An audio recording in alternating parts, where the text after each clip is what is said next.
hay una paradoja que parece definir a muchísimas sociedades hoy en día, y es esta. Por un lado, hay un acuerdo casi total sobre la necesidad de cambiar las cosas, pero por otro, una incapacidad tremenda para lograrlo. Sentimos que todo debería ser diferente, pero esa transformación se siente siempre como inalcanzable. Y claro, esto nos lleva a la pregunta del millón, la pregunta que guía todo este análisis. ¿Por qué nos cuesta tanto, pero tanto cambiar? ¿Qué es exactamente lo que nos tiene atascados? Bueno, para que esto no quede en el aire, vamos a un ejemplo concreto. El material de origen para esta exploración, un informe del PND en Chile, señala justamente esto. Allá existe un consenso amplísimo sobre la necesidad de cambios. Sin embargo, a pesar de que casi todos están de acuerdo, llevar esas transformaciones a la práctica ha sido increíblemente difícil. Es el ejemplo perfecto de esa brecha entre lo que se quiere y lo que se puede. Para entender por qué es tan difícil, lo primero es ponernos de acuerdo. ¿De qué estamos hablando cuando decimos cambio social? Porque, seamos sinceros, es mucho más que simplemente apretar un botón y ya. A ver, según la fuente que estamos analizando, el cambio social es una transformación profunda y duradera de aquello que le da forma a nuestro orden social. Pensemos en las instituciones, en la economía, en las normas culturales que guían cómo nos comportamos. O sea, no hablamos de cambios superficiales, sino de mover los cimientos de la sociedad. Ahora, y esto es clave, hay que entender que el cambio tiene como dos caras. Por un lado está la cara objetiva, los datos duros, los que se pueden medir, como las cifras económicas o el aumento de la temperatura global. Pero, por otro lado, está la cara subjetiva, cómo la gente percibe, cómo siente y cómo valora esos mismos cambios. Y aquí está el meollo del asunto. Muchas veces estas dos caras no coinciden para nada, es más, hasta chocan entre sí. Bien, pasemos a ver por qué los desafíos que enfrentamos hoy se sienten tan distintos. Hay una serie de, llamémosles, vientos en contra, muy propios de nuestra época que hacen que navegar el cambio sea todavía más complicado. El informe identifica varios de estos obstáculos. Por ejemplo, los desafíos globales como el cambio climático, que simplemente desbordan la capacidad de un solo país. También una desconfianza generalizada, casi total, en las instituciones y en los líderes.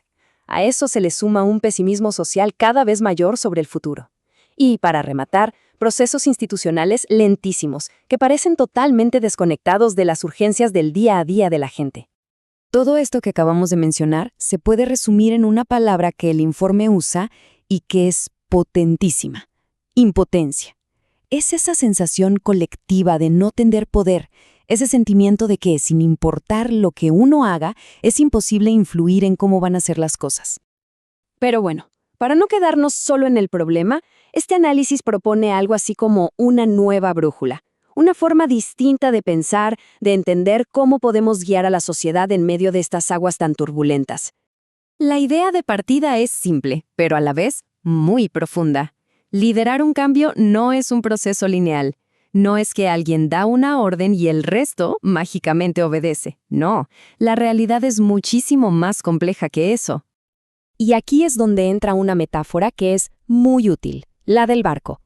Imaginen que impulsar un cambio social es como ser el capitán de un barco en un mar complicadísimo. Hay que tener en cuenta las mareas y las corrientes, que serían las instituciones, el clima, que vendría a ser lo que se dice en los discursos públicos, la moral de la tripulación, o sea, lo que siente y piensa la gente, sus subjetividades, y por supuesto, el estado del propio barco. Y esto nos lleva directamente al corazón de este análisis, a la revelación de un modelo, de un marco que nos ayuda a entender cuál es el verdadero motor de la transformación y, con suerte, a responder nuestra pregunta inicial. Resulta que la capacidad de una sociedad para cambiar depende de cómo interactúan dinámicamente 4 factores clave. Estos son los actores sociales, los discursos públicos, las subjetividades y las instituciones. A ver, vamos a ver cada uno. Primero, los actores sociales. Y ojo, no pensemos solo en los líderes o los políticos. Actores son todos los grupos que impulsan o que frenan el cambio. Las élites, sí, pero también los movimientos sociales y la ciudadanía en general. Son, digamos, los que mueven las fichas en el tablero. Y aquí, el informe hace una distinción que es crucial sobre el poder. No se trata solo del poder sobre otros, que es un juego de suma cero donde yo gano si tú pierdes, donde uno impone su voluntad. El cambio que de verdad perdura necesita un poder con otros, o sea, un esfuerzo de colaboración para construir acuerdos y una voluntad colectiva. El segundo factor son los discursos públicos. Pensemos en esto como las grandes historias que nos contamos como sociedad.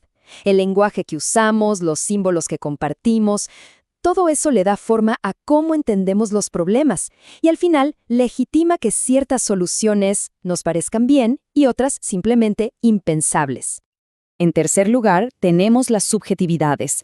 Este es el universo interior de cada persona, sus percepciones, sus emociones, sus valores, sus miedos, sus esperanzas.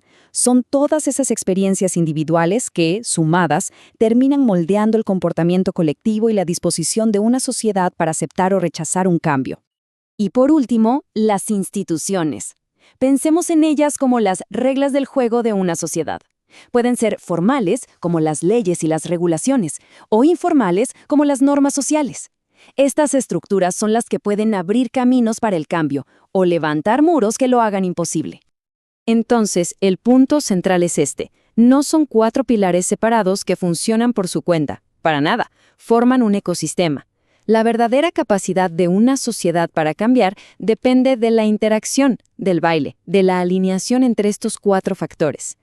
Bueno, muy bien. ¿Y todo esto cómo nos ayuda a salir de esa parálisis que sentíamos al principio? La idea es usar este modelo como si fuera un mapa para poder pensar en la acción colectiva. ¿Recuerdan esa sensación de impotencia de la que hablamos? Bueno, resulta que muchas veces no es solo un estado de ánimo. Surge de no poder ver cómo estas 4 fuerzas interactúan entre sí. Cuando solo vemos una pieza del rompecabezas, es normal que el cambio nos parezca una tarea imposible.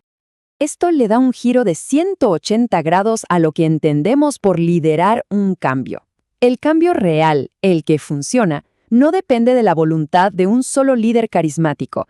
Depende de la tarea, mucho más difícil, de alinear a los actores, las instituciones, los discursos y las subjetividades para que todos se empujen en la misma dirección y se genere un impulso colectivo. Así que, más que una teoría abstracta, esto nos ofrece una nueva lente, una herramienta práctica que nos sirve para diagnosticar qué es exactamente lo que está atascado en un problema y, más importante aún, para identificar dónde podríamos actuar para que nuestro esfuerzo sea más efectivo. Y todo esto nos deja con una pregunta final, para reflexionar.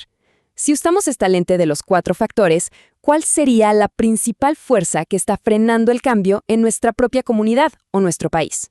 ¿Son los actores, las instituciones, los discursos que dominan o las subjetividades colectivas? Solo pensar en eso ya es en sí mismo el primer paso para empezar a navegar.